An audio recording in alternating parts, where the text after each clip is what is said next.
Assalamualaikum and hello everyone. Welcome to the classes of human anatomy. आज का हमारा topic है कि हम ब्लड प्रेशर को मेजर कैसे करते हैं। ठीक है, ब्लड प्रेशर को मेजर करने के कुछ फॉलोइंग स्टेप्स हैं, ठीक है, कि जिनको आपको याद होना और पता होना बहुत ज़रूरी है वाइल यूजिंग बीपी एपरेटस, ठीक है, and while taking BP of any student of any patient, sorry.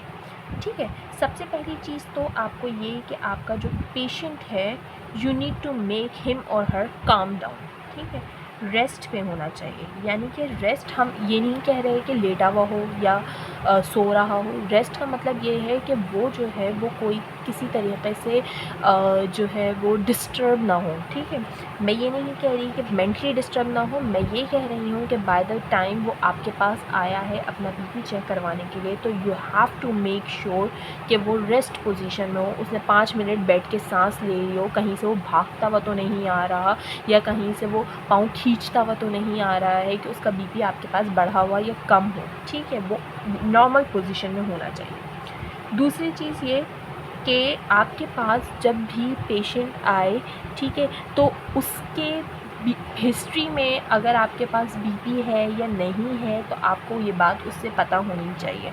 ठीक है, इसीलिए क्योंकि बाज़ दफ़ा आप बीपी ले रहे होते हैं और आप अपनी तरफ से जो है वो पेशेंट को लिख देते हैं कि भाई आपके जो है वो काफ़ी बढ़ा हुआ है, सपोज़ उसका 140 आ गया, हमारा नॉर्मल लेवल था 120 जो मैंने पिछली वीडियो में बताया था, उसका 140 आ गया, 150 आ गया, आपने उसको हाइपरटेंसिव की दवा दे दी। ठीक है, अब आपको नहीं पता वो पेशेंट है ही टेंसिव पेशेंट, ठीक है, उसका रहता ही उतना है और वो ऑलरेडी मेडिसिन टेक कर रहा होगा, आपके कहने पर डबल मेडिसिन लेना शुरू कर देगा।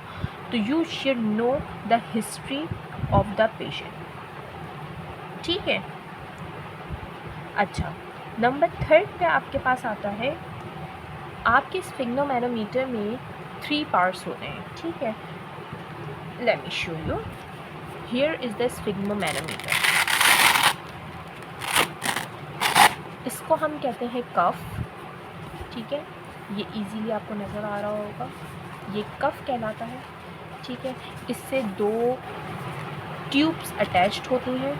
1 ट्यूब पे हमारे पास होता है ये बल्ब, ठीक है, और 1 ट्यूब पे हमारे पास होता है इस तरीके से आपको एक मीटर दिया हुआ होता है, this is called mercury meter. ठीक है, जिससे आपको इजीली आप जो है वो बीपी की रीडिंग्स चेक कर सकते हैं।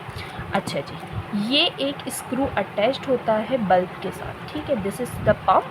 ठीक है, अच्छा, इसको पीछे की तरफ यानी कि बैक साइड पे जब आप इसको करेंगे तो ये टाइट हो जाता है, लॉक हो जाता है, बंद हो जाता है, यानी कि अब इसके अंदर सिर्फ हवा भरेगी, एक्सेल का कोई चांस नहीं है कि बाहर निकले।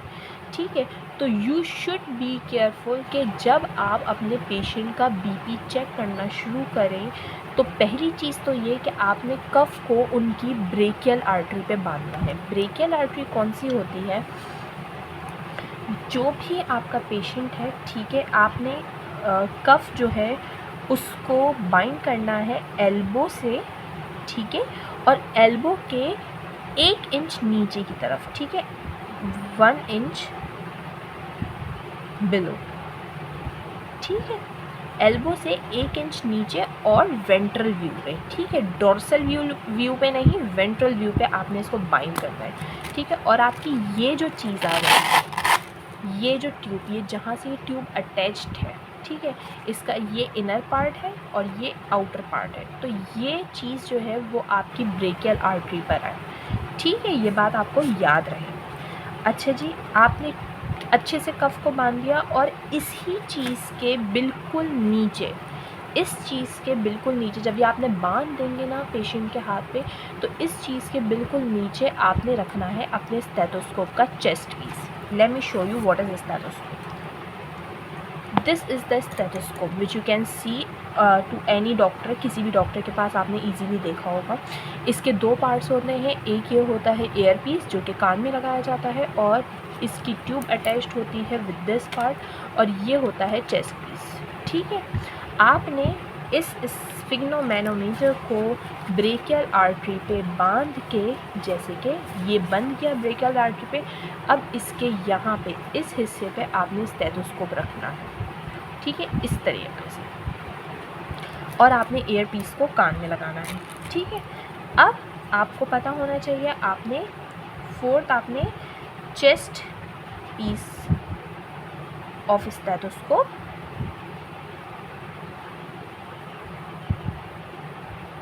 कहाँ रखना है इसको, जस्ट बिलो और अबव ब्रेकियल आर्टरी, ठीक है, ब्रेकियल आर्टरी के जस्ट अबव रखना है, ठीक है। अब हमारे पास फिफ्थ पार्ट आता है। फिफ्थ पार्ट आपके पास क्या है कि आपने जो आपका स्क्रू है, the screw SCREW, sorry, screw attached with bulb should be tight or closed, ठीक है, टाइट होना चाहिए और बंद होना चाहिए। अब आपने क्या करना है, अब यहाँ पे आपके पास दो वर्ड्स आ रहे हैं। पहला वर्ड है इन्फ्लेट और दूसरा वर्ड है डीफ्लेट। इन्फ्लेट क्या होता है कि आपने ये जो बल्ब है इसको आपने पंप करना शुरू किया, ठीक है। जब ये पंप होता है, ठीक है, तो इसका मतलब होता है इन्फ्लेशन, यानी कि इन्फ्लेट हो रहा है, बढ़ रहा है, ठीक है। और जब आपने ये स्क्रू को छोड़ा यानी कि खोला, इसमें से हवा बाहर निकली, इसका मतलब है डीफ्लेट, यानी कि हवा सारी बाहर निकल आई। Inflate, pump, and open off air out, that is deflate, ठीक है। Inflate the cuff till 200 mmHg, around भी 200 mmHg तक हम इन्फ्लेट करते हैं, यानी कि कफ को भरते हैं। उसके बाद हियर द साउंड, आवाज़ सुनना शुरू करते हैं, और by slowly deflating the bulbs screw, bulb के स्क्रू को आहिस्ता आहिस्ता डिफ्लेट करते हुए हम उसकी आवाज़ सुनना शुरू करते हैं। When we found the first sound is your systolic blood pressure, जो फर्स्ट साउंड हमारे पास आती है, ठीक है, जो कि धक धक की आ सकती है, और अगर आप गौर से और सुन रहे हो तो लब डब की आवाज़ आती है, ठीक है। तो वो जो फर्स्ट साउंड हमारे पास आएगी वो हमारा सिस्टोलिक ब्लड प्रेशर होगा, ठीक है, यानी कि ऊपर वाला, जिसकी नॉर्मल वैल्यू हमने क्या बताई थी, 120 mmHg, ठीक है। When the sound disappears, continuously deflating कफ, ठीक है, कफ को कंटिन्यूसली डिफ्लेट करते रहेंगे आप, आहिस्ता आहिस्ता आहिस्ता आहिस्ता आहिस्ता, और एक वक्त आपका आएगा जहाँ पे आपको साउंड आनी बंद हो जाएगी, ख़त्म हो जाएगी, डिसअपेयर हो जाएगी। When sound disappear, ठीक है, when the sound disappears, note that reading, that is your diastolic blood pressure, जिसकी हमने वैल्यू बताई थी 80 mmHg, ठीक है। कंटिन्यूसली डिफ्लेट करते रहेंगे कफ को, आहिस्ता आहिस्ता आहिस्ता आहिस्ता, एक वक्त आएगा जहाँ पे साउंड आनी बंद हो जाएगी, वो वैल्यू हमारे पास आ जाती है हमारी डायस्टोलिक ब्लड प्रेशर की, जो कि नॉर्मल वैल्यू हमारे पास 80 mmHg आती है। ये 9 पॉइंट्स ऐसे हैं जो कि आपको अच्छे से पता होने चाहिए when you are taking blood pressure of any patient और एनी पर्सन, ठीक है। अच्छा जी, बीपी चेक करने के लिए सबसे पहले तो आपने एक पेशेंट को रेस्टिंग पे बिठा दिया। अब ये एल्बो है, एल्बो का ये डॉर्सल व्यू आता है हमारे पास, ठीक है। ये हमारे पास बॉडी का वेंट्रल व्यू आता है, ठीक है।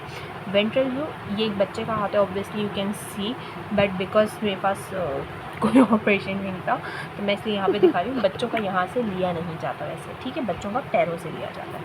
तो मैं आपको ऐसे बता रही हूँ, ये डॉर्सल व्यू आता है, ठीक है, और ये आता है वेंट्रल व्यू। अब वेंट्रल व्यू पे आपने इस तरीके से यहाँ पे अपने कफ को रैप करना है, ठीक है। बेबी जस्ट रिलैक्स, ठीक है। आपने अपने सबसे पहले तो आपने अपने कफ को देखना है कि इसके अंदर कोई एयर ना हो, ठीक है, बिल्कुल इसके अंदर से एयर निकली हुई हो। अब आपने इसको रैप किस तरह करना है कि आपका ये जो हिस्सा है, ये पॉइंट आपका इस जगह पर आएगा आर्टरी के ऊपर, और इसको आपने अच्छे से रैप कर देना है, ठीक है। ये आपने रैप कर दिया, ठीक है। मेक श्योर आपका ये बहुत ज़्यादा टाइट ना हो, बहुत ज़्यादा लूज़ ना हो, एक नॉर्मल रेंज पे बंधा हो।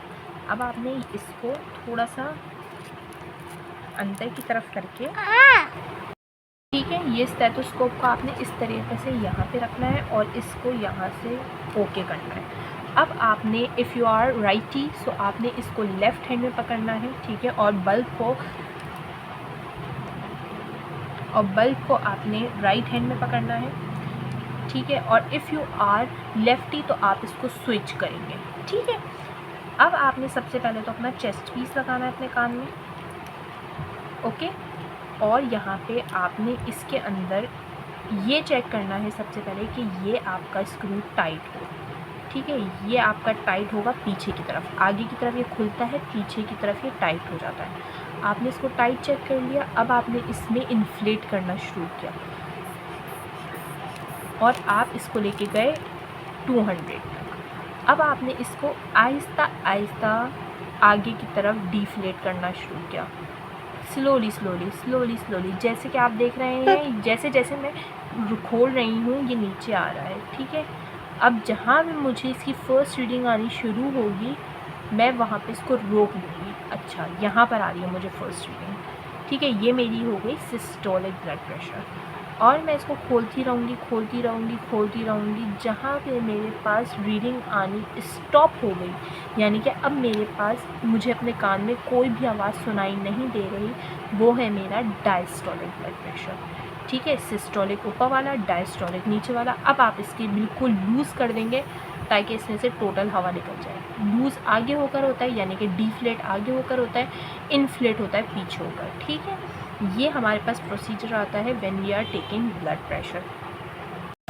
Thank you for watching. Don't forget to like, share and subscribe to my channel.